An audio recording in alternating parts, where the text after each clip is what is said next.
Hello friends, welcome to my YouTube channel Om Yadav study centre पर। कैसे हैं आप? आई होप ठीक होंगे। तो आज हम क्लास स्टार्ट करने वाले हैं मैथ्स की, जो कि हमारी दरोगा सीरीज चल रही है। ये हमारा PYQ सेक्शन 2017 का मॉक टेस्ट नंबर 7 है। इससे पहले मैंने 6 मॉक टेस्ट ऑलरेडी आपको करा दिए हैं। तो आज की जो जो क्लास होगी उसमें हम इंपॉर्टेंट क्वेश्चन करेंगे जो कि आपके एग्जाम ओरिएंटेड होंगे। ठीक है, तो क्लास स्टार्ट करते हैं। यदि आप हमारे चैनल पर नए हैं तो चैनल को सब्सक्राइब करें और बेल आइकन प्रेस करें। तो आइए आज का देखते हैं पहला क्वेश्चन क्या है। आपको क्लास के अंत तक बने रहना है और पूरी क्लास देखनी है। ठीक है, आपको 100% इसमें से कुछ ना कुछ सीखने को मिलेगा। तो आइए स्टार्ट करते हैं आज का हमारा पहला क्वेश्चन। अब देखो, पहला क्वेश्चन ही है आपका, क्या है कि निम्नलिखित में से कौन सी संख्या 9, 16, 13 और 23 में से प्रत्येक में जोड़ी जानी चाहिए ताकि परिणामी संख्या समानुपात में हो। अब समानुपात आपने पढ़ा होगा। अगर हम देखें कि समानुपात क्या होता है, जैसे A अनुपात B और समानुपात C अनुपात D, यही होता है। तो इस क्वेश्चन को हम बहुत ही सिंपल वे में और शॉर्ट ट्रिक से करेंगे। देखो कैसे करेंगे। अगर ये आपका लिखा है 9 और 16 और क्या लिखा है 13 और 23। अब समानुपात के लिए हमारे पास 4 रेशियो होनी चाहिए, यानी 4 संख्याएं। तो इसको मैं लिख सकता हूँ 9/16 और इसको लिखेंगे 13 और 23। ठीक है, इनका हमें निकालना है डिफरेंस। मैं आपको शॉर्ट ट्रिक बता रहा हूँ इसका हमें डिफरेंस निकालना है। तो कितना आएगा? ये आपका आ जाएगा 7 और इसका डिफरेंस निकालेंगे तो कितना आ जाएगा 10। ठीक है, अब हमारे पास ये जो आया, इन दोनों को एक बार क्या करना है हमें, अब देखो गुणा करना है। हमें गुणा किसका करना है? इस अंश का गुणा करना है इसके साथ जो डिफरेंस आया, और इसके अंश का गुणा करना है इसके साथ, यानी 13 निम्मा 13 सत्ते 91 होता है। ठीक है, और 9 धाई कितना होता है 90, और दोनों को फिर से माइनस करना है और फिर से इन दोनों का डिफरेंस हमें लेना है। तो कितना आएगा 3 और भाग देना है 3 से। तो यहाँ पे 1/3 कितना आ जाएगा 3। बेस्ट ट्रिक है आज तक की ये। अगर आप इस ट्रिक से करते हैं तो आपका 2 से 3 सेकंड में क्वेश्चन बन जाएगा। ये तो मैंने आपको समझाने के लिए इतना किया, आप यहाँ से भी कर सकते हैं। इनका डिफरेंस निकालो, इसका डिफरेंस निकालो, अगर ये कॉन्सेप्ट आपका क्लियर हो जाता है तो। ठीक है, समझ में आया? तो ऑप्शन नंबर बी हो जाएगा एकदम करेक्ट। नेक्स्ट क्वेश्चन की तरफ चलते हैं। अगला क्वेश्चन आज का हमारा क्या कह रहा है कि दो कामगारों ए और बी ने एक साथ मिलकर एक कार्य को 5 दिन में पूरा किया। यदि ए ने वास्तव में जिस कार्य क्षमता से कार्य किया उससे दोगुनी कार्य क्षमता से कार्य किया होता, और बी ने वास्तव में जिस कार्य क्षमता से कार्य किया उसकी 1/3 कार्य क्षमता से कार्य किया होता, तो कार्य 3 दिन में पूरा हो जाता। अकेला ए उस कार्य को कितने दिन में पूरा करेगा? अब देखो, ये जो क्वेश्चन है ये भी बहुत आसान है। कैसे? ए और बी ने एक साथ कार्य किया, यानी ए और प्लस बी दोनों एक साथ काम कर रहे हैं और 5 दिन तक इन्होंने काम किया और 5 दिन में पूरा कर दिया। ठीक है, दूसरी तरफ जो इक्वेशन हमारे पास है कि ए ने वास्तव में जिस कार्य क्षमता से कार्य किया उससे दोगुनी कार्य क्षमता से कार्य किया होता, यानी ए मान के चलो कि ए की कार्य क्षमता 1 है। अगर वो 2 गुनी कार्य क्षमता से कार्य करता, और बी ने वास्तव में जिस कार्य क्षमता से कार्य किया उसकी 1/3, यानी बी ने जो 1/3 कार्य क्षमता से कार्य किया, अगर ये दोनों मिलकर काम करते तो टोटल काम 3 दिन में समाप्त हो जाता। ये आपका दूसरी इक्वेशन दे रखी है। अब देखो, यहाँ पे भी पूरा फाइनल हो गया वर्क और यहाँ पे भी फाइनल हो गया। अब जब फाइनल हो गया ही तो हम इसको आपस में बराबर रख सकते हैं। यहाँ से देखो ये कितना आ जाएगा 5A प्लस में 5B। ठीक है, और ये हो जाएगा आपका 6A और प्लस में B। 3 से 3 कैंसिल हो जाएगा। यहाँ से आपका A की अगर वैल्यू निकालोगे, यहाँ से देखो B बचेगा 4B इजिकल टू A, और यहाँ से अगर A और B की एफिशिएंसी निकालोगे तो B/A बराबर आ जाएगा आपका 1/4, यानी दोनों की एफिशिएंसी ये आ गई कितनी? B एक दिन में 1 काम करता है और A एक दिन में 4 काम करता है। अगर ये दोनों मिलके एक दिन में काम करें तो कितना करेंगे? 5 काम करेंगे। अब देखो यहाँ पे आ जाओ, अगर दोनों मिलके एक दिन में 5 काम कर रहे हैं तो 5 दिन में कितना काम करेंगे? तो 1 + 4 यानी 5 करेंगे, और इंटू 5 यानी दोनों मिलकर कितना करेंगे? 25 काम 5 दिन में। अब इस 25 काम को अगर अकेले ए कर रहे हैं, ए को करना हो तो कितने दिन में करेगा? तो 25/4 करेंगे, और यहाँ से 6 से ही 1 कितना आ जाएगा 4। हमारे इस क्वेश्चन का हो जाएगा करेक्ट आंसर, यानी ऑप्शन नंबर डी एकदम राइट हो जाएगा। ठीक है, आसान क्वेश्चन है, समझ में आया होगा। नेक्स्ट क्वेश्चन की तरफ चले। अब अगला क्वेश्चन क्या है? क्लास के अंत तक बने रहना है आपको। एक एक क्वेश्चन बहुत ही इंपॉर्टेंट है। ये बहुत सारे ऐसे क्वेश्चन है कि आपके हर एग्जाम में ये देखने को मिलेंगे आपको। ठीक है, तो मैं वही क्वेश्चन कराता हूँ जो आपके लिए इंपॉर्टेंट है। ठीक है, और ट्रिक वाइज कर रहे हैं हम। मॉक टेस्ट है, इसका मतलब यह है कि हमें टाइम बचाना है। ठीक है, टाइम कंज्यूम करना है कैसे भी करके। पहली 50 समधनपूर्ण संख्याओं के औसत और पहली 50 विषम धनपूर्ण संख्याओं के औसत के बीच का अंतर। अब ऐसा क्वेश्चन अगर आ जाए तो मुझे बताओ, अगर पहली समधनपूर्ण संख्याएं की बात करें 50, तो 2 से स्टार्ट होगी, 2, 4, 6 और कहाँ तक जाएगा? 100 तक जाएगा। अगर हमें इसका एवरेज निकालना होता है तो पहली और दूसरी को जोड़ते हैं, यानी 100 + 2/2 करते हैं तो कितना आ जाएगा? 51। नेक्स्ट बोल रहा है कि 50 विषम धन संख्या है, तो विषम 1 से स्टार्ट होगी, 1, 3, 5 और ये कहाँ तक जाएगी? 99 तक। यहाँ से पहली और दूसरी को जोड़ेंगे तो कितना आ जाएगा? ये 50। हमसे बस इसका डिफरेंस पूछा है, तो डिफरेंस कितना आ जाएगा? 1, और हमारे इस क्वेश्चन का भी आंसर कितना आ जाएगा? 1, जो कि ऑप्शन नंबर देखो 0 0 है, ये मिस्टेक से यहाँ पे 1 आएगा। ठीक है, तो ऑप्शन नंबर डी आपका करेक्ट है। ठीक है, अगले क्वेश्चन की तरफ चलें। नेक्स्ट क्वेश्चन देख लेते हैं। अगला क्वेश्चन क्या है हमारा, गुणनफल हमें दे रखा है कि 81 इंटू 82 और डॉट डॉट डॉट 99 तक के इकाई के स्थान में कौन सा अंक होगा। अब देखो ऐसे क्वेश्चन आते हैं, बहुत आते हैं आपके एग्जाम में, यूपी प्लस हो गया, यूपीएसआई हो गया, सब में आते हैं ऐसे क्वेश्चन। तो हमें इसमें यूनिट डिजिट पूछा है। अब यूनिट डिजिट के लिए हमें क्या करना है, जैसे यहाँ पे आपका दे रखा है 81, 82, 83 फिर 84, तो कहीं ना कहीं इसमें 85 आएगा, और जब भी 85 आएगा तो इसका किसी भी सम संख्या के साथ गुणा करेंगे हम, तो क्या आ जाएगा, जीरो। अब जीरो में किसी भी संख्या से गुणा करो, जीरो ही रहेगा, तो यूनिट डिजिट क्या हो जाएगा आपका, जीरो। पेन उठाने की जरूरत नहीं है ऐसे क्वेश्चन में, आपको समझ में आया क्वेश्चन, ठीक है। आगे चलते हैं अब, ठीक है। अगला क्वेश्चन देख लेते हैं क्या है भाई। नेक्स्ट क्वेश्चन, दो संख्याओं का लासा उनके मासा का 90 गुना है। लासा और मासा का योग 1456 है। यदि एक संख्या 160 है तो दूसरी संख्या क्या है। ऐसे क्वेश्चन मैंने आपको पहले भी कराए, और हमने पिछली भी जो क्लास किया है यानी 06 नंबर, उसमें आपको प्रीवियस ईयर क्वेश्चन भी मैंने बताया था, ऐसा ही आया है, ठीक है, देखना आप। तो उसी पे बेसिस मैंने एक प्रैक्टिस में रख दिया आपके, ठीक है। अब देखो क्या है, दो संख्याओं का एलसीएम यानी एलसीएम और एचसीएफ। एचसीएफ कितना है, एलसीएम जो है मासा का 90 गुना है, यानी ये अगर 90 है तो ये 1 है, ठीक है। अगर ये 1 है और ये 90 है, क्योंकि 90 गुना बोल रहा है, तो यहां से अगर इनका हम बात करें रेशियो, और इनका लासा और मासा का योग अगर हम जोड़ें इसको तो कितना आ जाएगा, 91। लेकिन क्वेश्चन में कितना दे रखा है, 1456। अगर क्वेश्चन में 1456 दे रखा है तो मैं इसके बराबर 1456 ही रखूंगा, ठीक है, क्योंकि मुझे बराबर रखना पड़ेगा। लेकिन हमारे यहाँ से हम एक यूनिट की वैल्यू अगर निकालेंगे तो कितना आ जाएगा, ये 1456 और अपॉन में 91। यहाँ से इसको काटो तो ये 3 9 9 दूनी 18, नहीं एक बार जाएगा, ठीक, और फिर 6 बार यानी 16 बार कट जाएगा ये। अब इसका एचसीएफ की बात करें तो 16 आ जाएगा, और एलसीएम की बात करें तो इंटू 16 करेंगे तो 16 निम्मा आपको यहाँ पे लिखना है 16 इंटू में 90। गुणा मत करो क्योंकि फिर से काटना है हमें।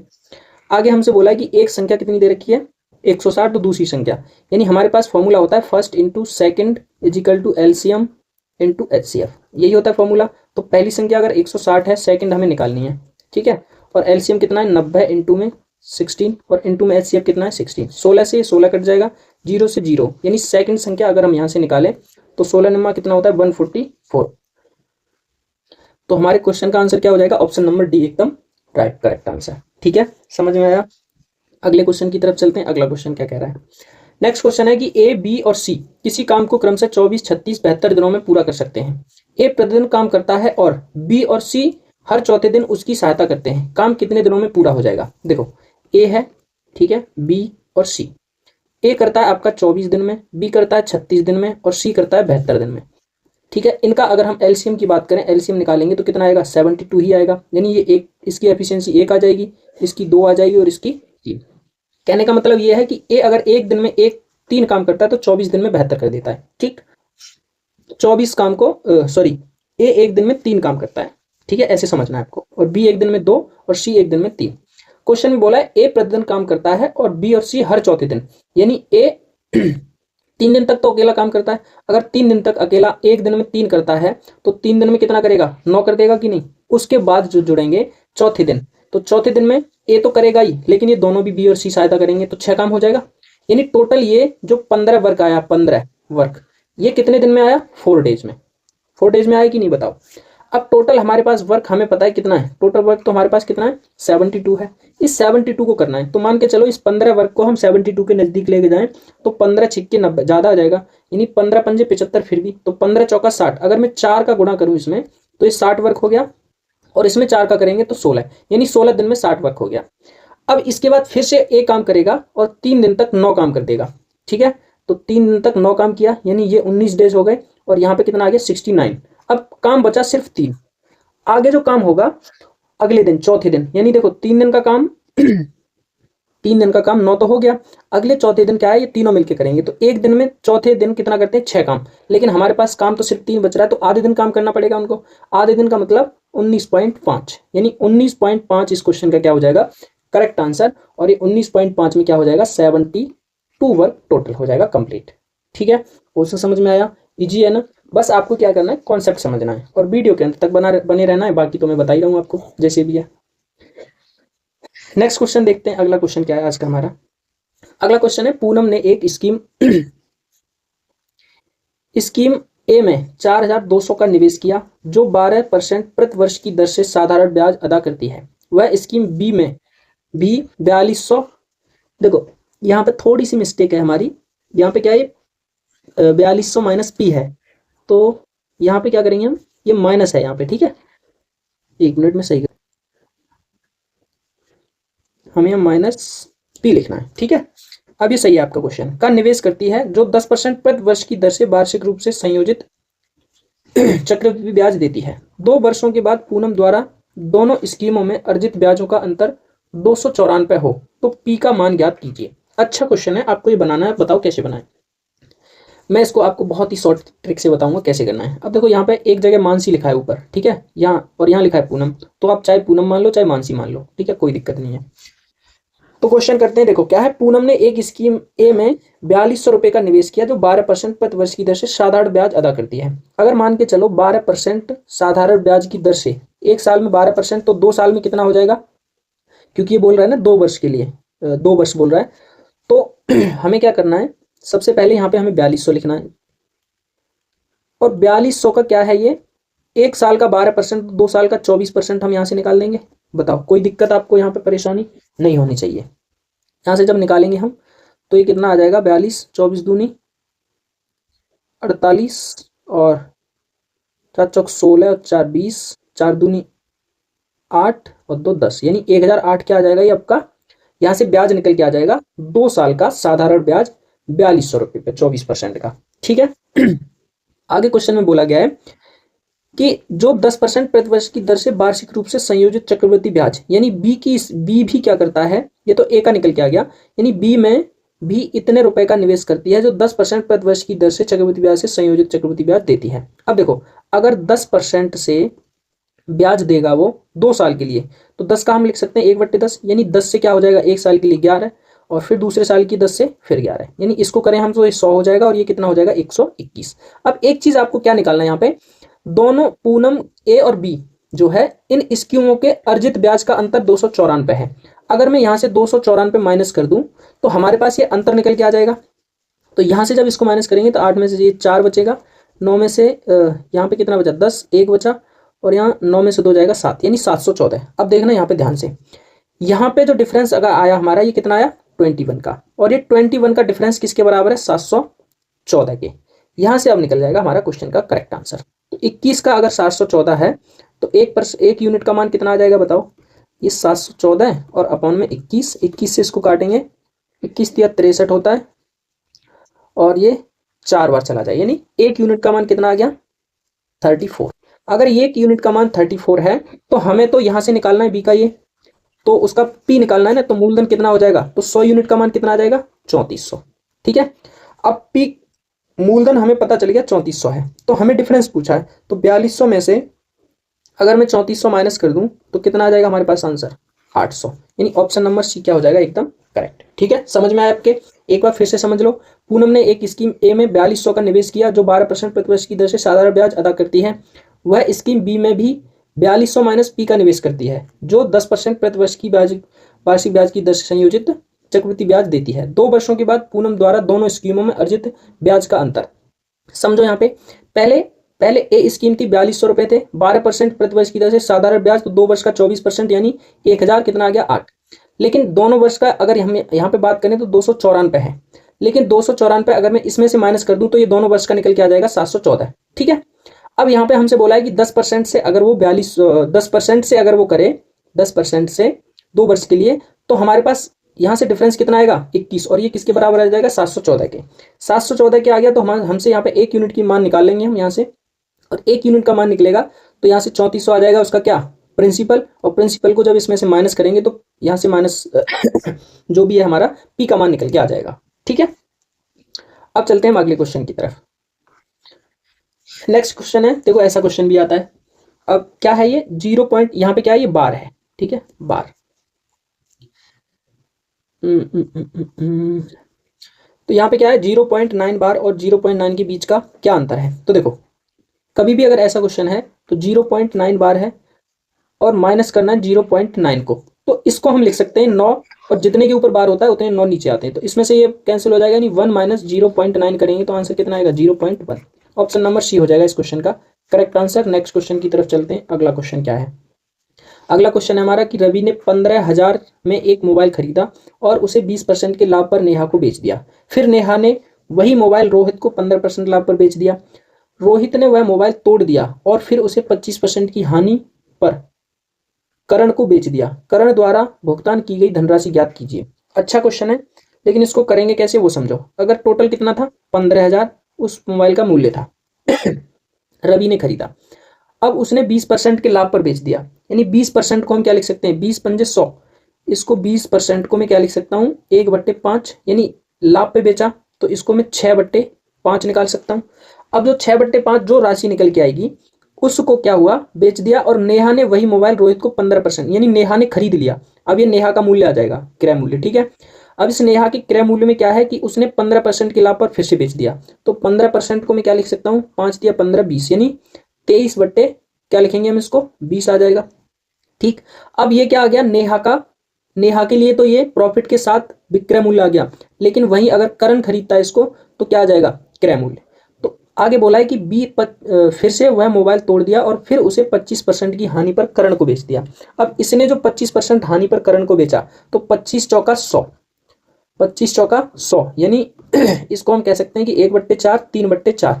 तो मैं यहाँ से फिर से 3/4 निकाल दूंगा और ये हमारे पास क्या निकल के आ जाएगा करण द्वारा भुगतान की गई राशि। अब काट पीट कर दो, जो भी कट रहा है उसको काट दो, तो 20 पंजे 100 हो जाएगा। 100 से इसको देखो 2 जीरो कैंसिल हो जाएंगे, ठीक। आगे और क्या कट रहा है, यानी ये बचा कितना आपका 150 इंटू, देखो 2 से कट जाएगा 2 दूनी और ये 2 तिया 3 बार कट जाएगा।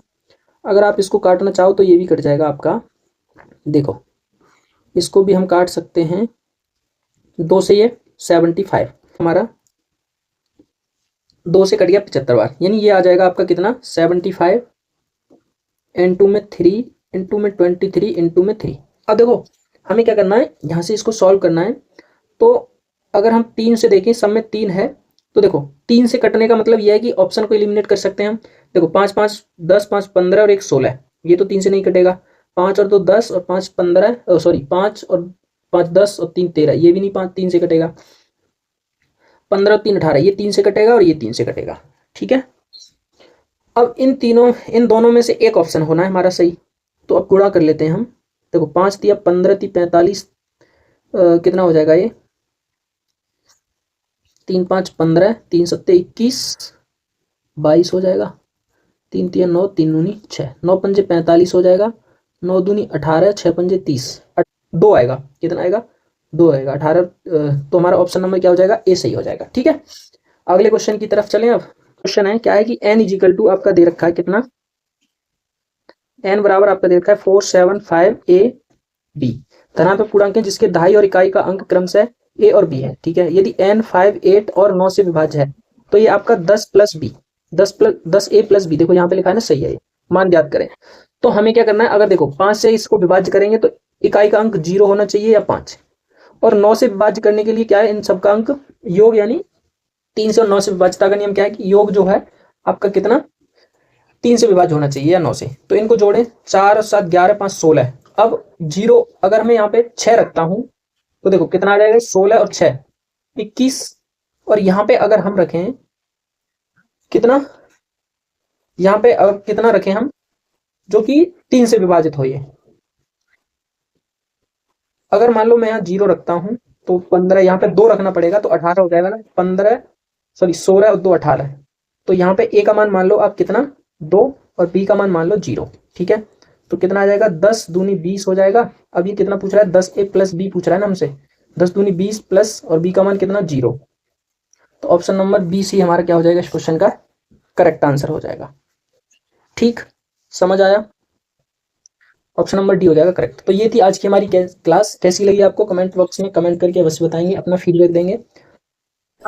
और ऐसे ही मैं प्रैक्टिस सेट लेके आता रहूंगा। आपको क्या करना है, चैनल पर नए हैं तो चैनल को सब्सक्राइब करें और बेल आइकन प्रेस करें, जिससे कि आने वाली वीडियो की नोटिफिकेशन आपके पास सबसे पहले पहुंच सके। क्लास देखने के लिए धन्यवाद, जय हिंद।